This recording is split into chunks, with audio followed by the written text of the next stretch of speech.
تو وہ ایک چرسی تھا, کچھ چرسی تھے, چرسیوں میں آپس میں بڑی محبت ہوتی ہے کیونکہ ان کو پتا ہے ہمارا جینا مرنا ایک ساتھ ہے. سب نے ہمیں ہیروئن چرسی تو آج کل سنے ہیں بڑے اچھے اچھے لوگ بھی معذرت کے ساتھ پی رہے ہیں. ہیروئن چی تو چند ہیروئن چی تھے, ان میں بڑی محبت ہوتی ہے.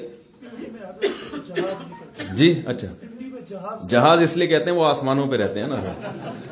ایک ہیروئن چی سے کسی نے پوچھا کہ ہم نے سنا ہے کہ ہیروئن پی کے انسان کو ایسا لگتا ہے کہ چاند پہ پہنچ گیا ہے, کیا یہ درست ہے؟ تو وہ کہتا ہے تو میں ابھی کیا زمین پہ بیٹھا ہوا ہوں کیا؟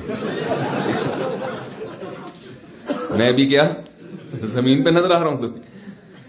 تو وہ ایک آدمی گیا نا ڈاکٹر صاحب کے پاس, کہہ رہے مجھے وہم ہو گیا کہ میں بندر تو نہیں ہوں. تو انہوں نے کہا پنکھے سے اترو گے تو علاج کروں گا نا بھائی, نیچے اترو پھر بیٹھ کے علاج کروں گا.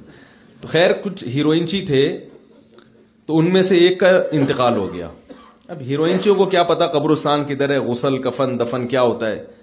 انہوں نے ایک چادر میں میت لپیٹی اور اٹھائی, چارپائی پہ نا ڈال کے, چار بندوں نے کندھا دی اور چل پڑے کہ چلو دیکھتے ہیں کیا ہوگا.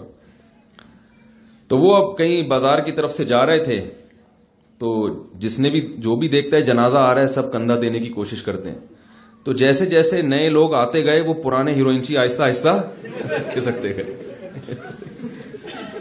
ایک ایک کر کے, کہ لاشعوری طور پر کسی کو پتہ نہ چلے.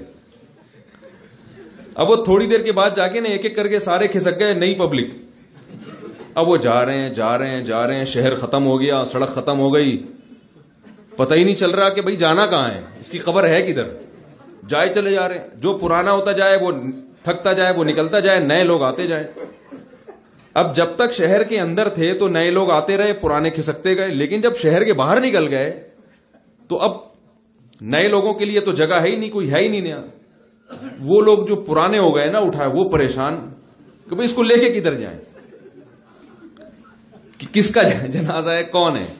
تو شاید ہماری مثال بھی اسی طرح کی ہے کہ ہم بھی ایک ٹریک پہ چل رہے ہیں, لیکن ہمیں پتہ نہیں ہے کہ اس کو ہمارا ہدف ہے کیا, ہم نے جانا کہاں ہے, کرنا کیا ہے ہم نے.